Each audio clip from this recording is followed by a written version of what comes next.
Good afternoon. I want to thank everybody who joins us in Ukraine Media Center, Ukrinform, in this studio and online. We continue our operation today.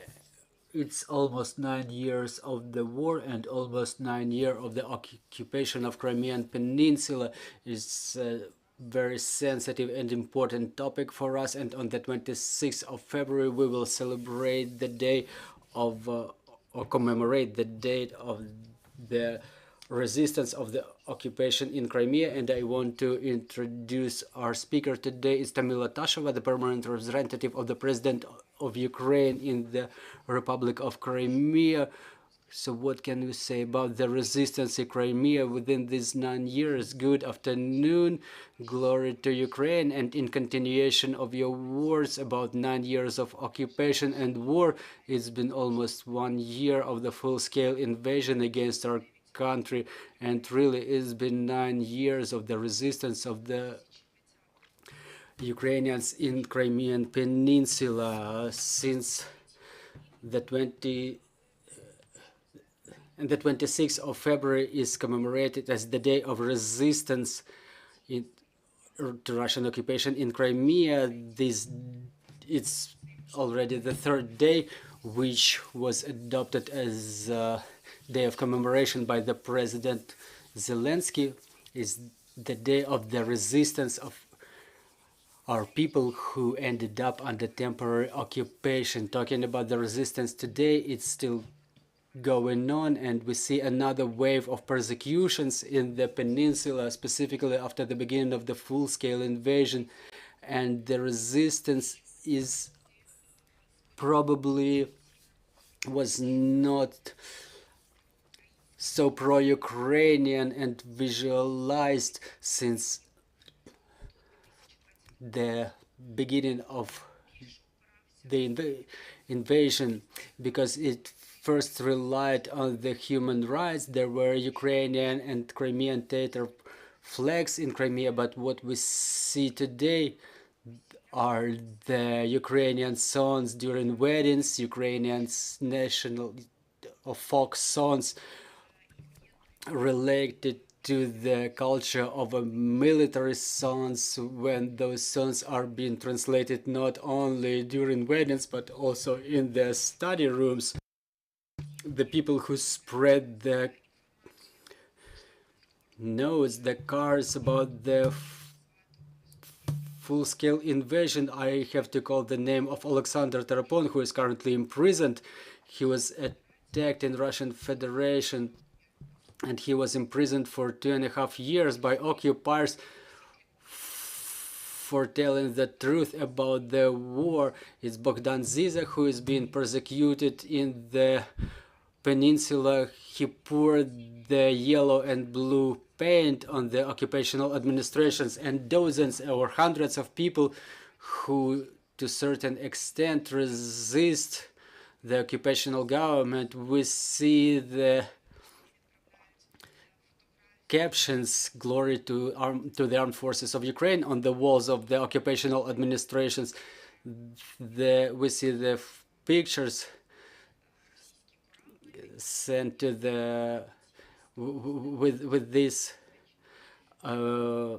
Ukrainian serviceman who sends the Russian military Russian warship, everybody knows where, on the background of the pillar in Sevastopol. And regardless of all the victims of the war, of all the casualties that we have now, we keep talking about the resistance which still exists in the peninsula, and we commemorate the people who were brave enough to talk about that.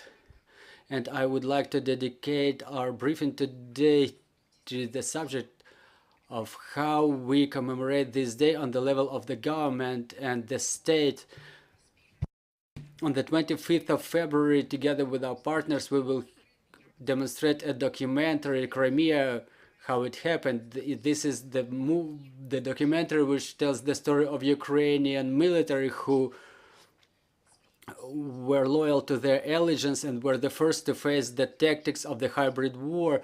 During this event, everybody will be able to talk to the authors of the documentary. It will be happening in Oscar cinema, and 50% of the revenue will be transferred to the Comeback Alive Foundation, which raises fund for the 10th Brigade, named after Igor Bidzai, who guided from Novofedorinka, which became known to everybody, not only after the explosions in August 22. He took all the military material from Novofedorivka and he transferred it, he guided it to the mainland Ukraine. So this brigade is currently in need of funds, and those funds will be forwarded to them. On the 26th of February at 16 o'clock in the House of Cinema, for the first time in Ukraine, there will be a demonstration of the movie by The Voice of Crimea. Is dedicated to Neriman Julan, the first deputy of the head of Mejlis of Crimea. He was arrested and imprisoned, and he may be convicted to the 17 years in prison. The visitors will be able to talk to Natalia Kumanuk and Anna Tsivila, the authors of the movie. On the 27th of February, the Office of the Commissioner of the Human Rights of the President, there will be an event dedicated to the violation of human rights in the peninsula of Crimea and violation of the rights of our citizens who are persecuted due to political reasons. And as of today, we have 181 political prisoners, including 116 Crimean Tatars. And we know that 33 of them are the prisoners from Kherson and Zaporizhia regions. They were illegally deported, illegally imprisoned, and they were brought to Crimea, and some of them were even deported to Russian Federation. But we have to keep talking about our civil hostages. Also on the 27th of February, together with PAM Ukraine, the representative office will have an event called Solidarity Art. Is the event which represents the works of art dedicated to the illegally imprisoned citizens of Ukraine in occupied Crimea. The works are dedicated to the political prisoners by Ukrainian artists, and we will have a discussion in the end of it.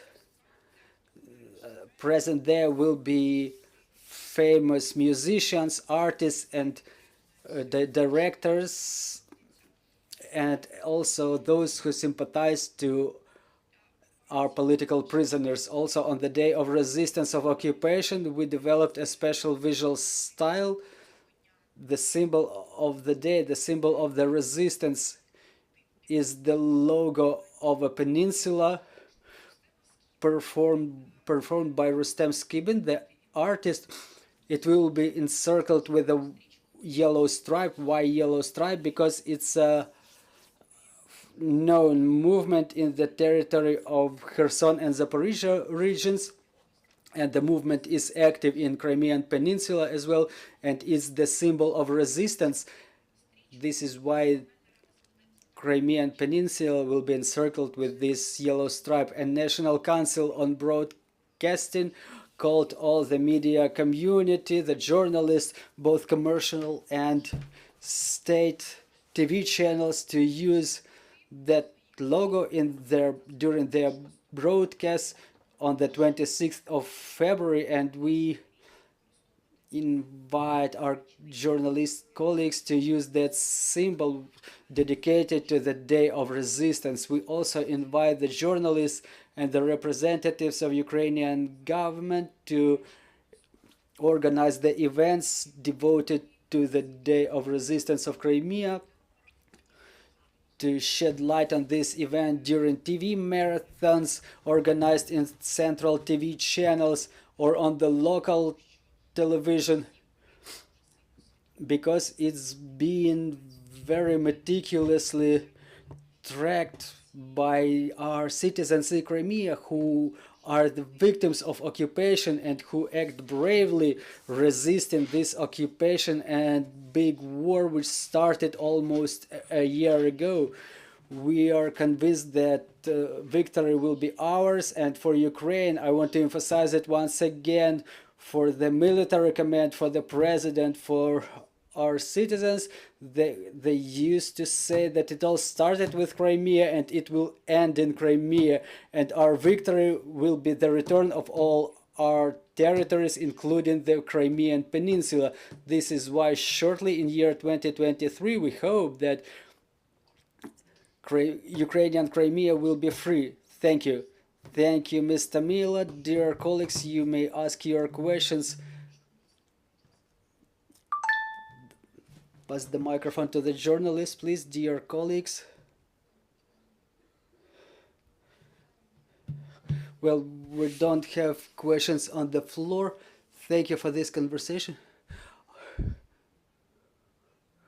Please, or we're having questions on the floor. You emphasized that the war started in Crimea. The war started, and it was proven in the courts. The war started in Maidan. The first time Russian mercenaries were used on the 18th of February. On the 20th of February, it was proved in the courts that the Ukrainian insurgents were shot in the Alley of Glory.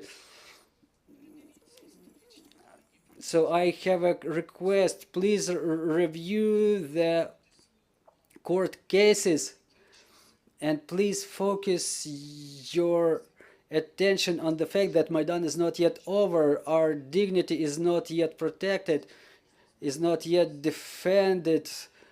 I think our paths crossed before, but we have to understand that it's the common war of protection of Ukrainians, regardless of the nationality, regardless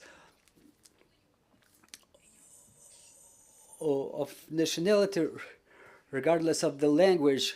Well, I will respond in brief. I call everybody to refer to me as to the permanent representative of the President of Ukraine. And obviously, I am the participant of the revolution of dignity, just like the major part of Ukrainian population. And obviously, we're all fighting for Ukrainian independence. Is the fight for the existence of Ukrainian state, and it's going on for a long period. And obviously, what was going on in Ukraine during the revolution of dignity back in 2013, 2014 is unfortunately the beginning of the eradication by Russian Federation of all the fundamentals of Ukrainian state, and all the perished Ukrainian heroes, the heroes of Heavenly Hundred. We remember all of them and we commemorate all of them, and we cannot do otherwise because they died for our freedom. But there is Ukrainian law and there is international law, and there is the date of the beginning of invasion in the territory of Ukraine, and this date is the beginning of occupation, of temporary occupation of Autonomous Republic of Crimea, and it's commemorated on the 20th of February. So with all due respect to you, to the heroes of Ukraine, and with due respect to the law of Ukraine, I would like to ask everybody to count it from this very date. So all the citizens fight for freedom. Obviously, everybody fights in their section on the front. Some in diplomatic work, some like armed forces in the very military frontline, war frontline. So thank you for your attention, and glory to Ukraine. Glory to the heroes. Thank you for this addendum, Ms. Tamila. I'm reminding you joining us was Tamila Tasheva, the permanent representative of the President of Ukraine in the Autonomous Republic of Crimea, and our next briefing will be dedicated to the Maidan cases. We will talk about the condition of those proceedings. Thank you for your attention. Glory to Ukraine. Glory to the heroes.